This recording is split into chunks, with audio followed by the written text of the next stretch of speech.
Tim Clark is a former head teacher and educational consultant, joins us now. Good morning to you. Morning, Julia. Thank you so much for joining us. Well, yesterday we were on air. We discovered that the National Education Union had put out their the pay offer from the government, which was 4.5% from next year, and a £1,000 one-off payment for this last year to teachers. That has been overwhelmingly rejected of those who took part in the ballot. It was 98% of teachers voted against that. They've decided to go on more strikes Thursday, the 27th of April, Tuesday, the 2nd of May. That's actually a bank holiday weekend, so basic schools only be open for the Friday and they're not again till the Tuesday. I mean, this is going to be yet again a disaster for kids, but also, I mean, big concerns from parents, which is the big concern is that we are hitting into exam territory now for those taking GCSEs, A-levels, and also just those end-of-year exams for many children. Do you think the teachers are doing the right thing? No, I don't. I disagree with the decision to strike. But I think what is most worrying is that the attitude of teachers, the teachers themselves, not the union leaders, seems to be hardening. So if you go back to when we had the first ballots on strike action, something like 48% voted in favour of strike action. That has now gone up to 64%. Voting against the government's offer. So there does seem to be a hardening of attitudes. I've always argued that there's a disconnect between the unions and the teaching profession, but it does look as though that disconnect is getting smaller. But the only thing I'd just say, Julia, just be careful. You've fallen into the trap that the union wants you to fall in. The first time there was a ballot, only 53% of the membership even voted. And this time it's gone up to 64% of the vote, of the membership voting.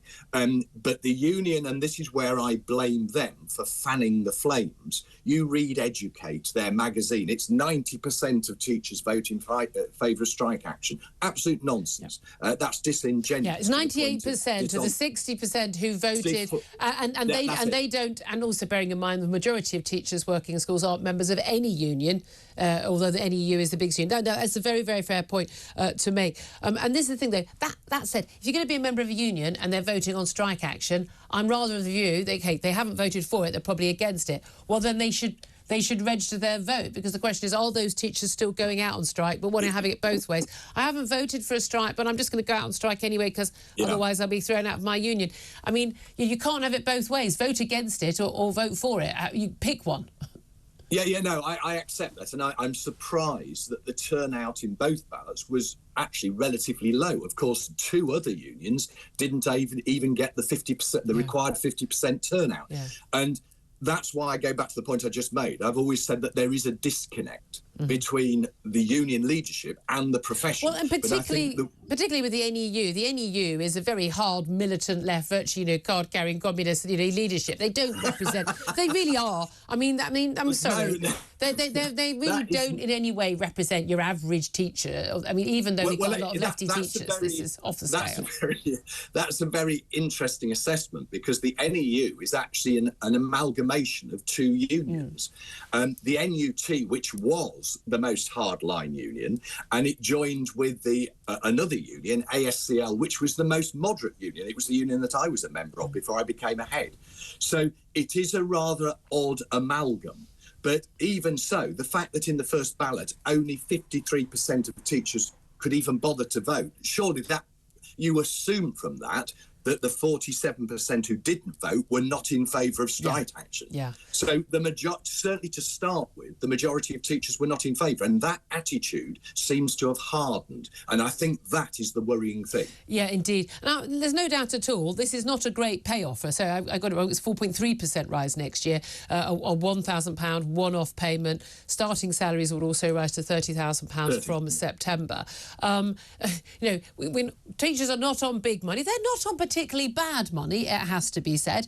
But those sort of pay rises, they're nothing like what we're seeing, railway workers being offered. There's certainly an awful lot less than what teachers have been offered and have accepted in Wales and in Scotland. Why is that?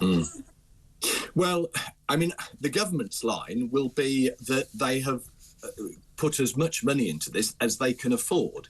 And that, of course, is the debatable point. Can the government find more money? I think most people accept that finding more money for teachers means you've got to take it from one of three places. You either raise taxes, which is unacceptable, you borrow more, which is unacceptable, or you take it from other public sector workers. Where else does the money come from? So there is a finite pot of money.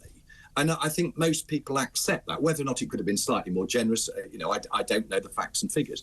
But the other point I'd make, Julia, is that I have yet, I'm not saying teachers don't want a pay rise, but I have yet to walk into a staff room and hear teachers talking about pay.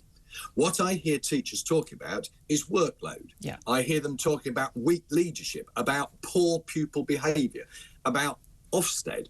These are the things, as I say, I'm not arguing for one moment that teachers don't want a pay rise, but there are other things that I think the government could have thrown into the pot that might have actually changed the attitudes. That is a crucial thing, isn't it? The workload issues come up again and again. And again, this isn't sort of we have to mark homework. This is the box ticking that goes on. Yep. And we see this from sort of reception right through. There's just constant box ticking and assessment forms and this and that, as opposed to time spent actually doing the teaching. The job, yeah. And of course, there was a leaked report, a DFE report that was leaked last week by Schools Week, a DFE report on teacher workload and teacher retention.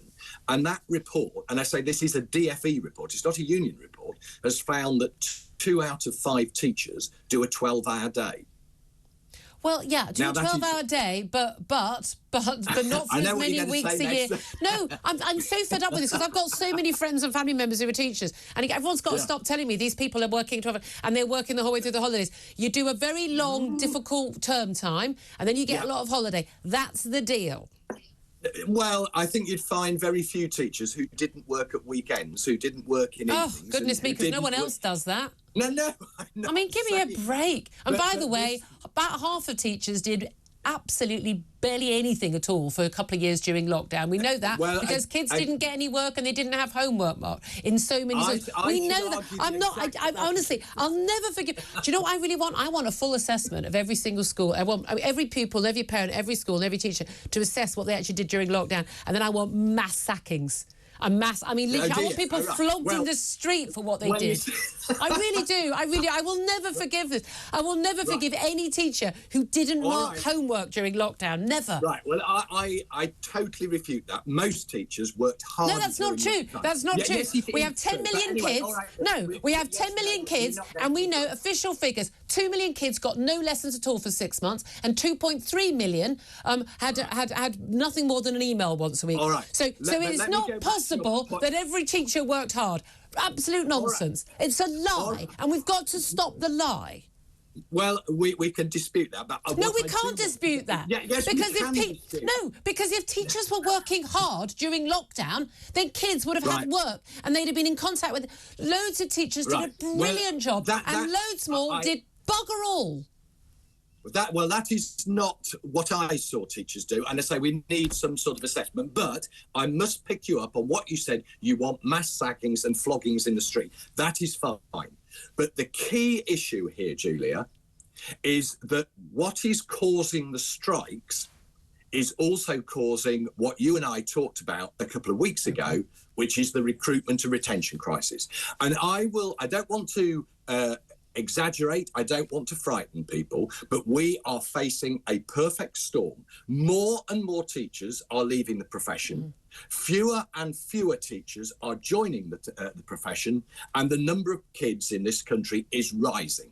Yeah. Oh, yeah. Now, you can have your mass sackings, but within 2 or 3 years, just a few years, we are going to have heads sending kids home, not because the teachers are on strike, but because there is no one to teach them. Yeah, no, that is a very fair point, and we need to tackle that. Tim Clark, it's always great to talk to you. Thank you so much, former head teacher, educational consultant.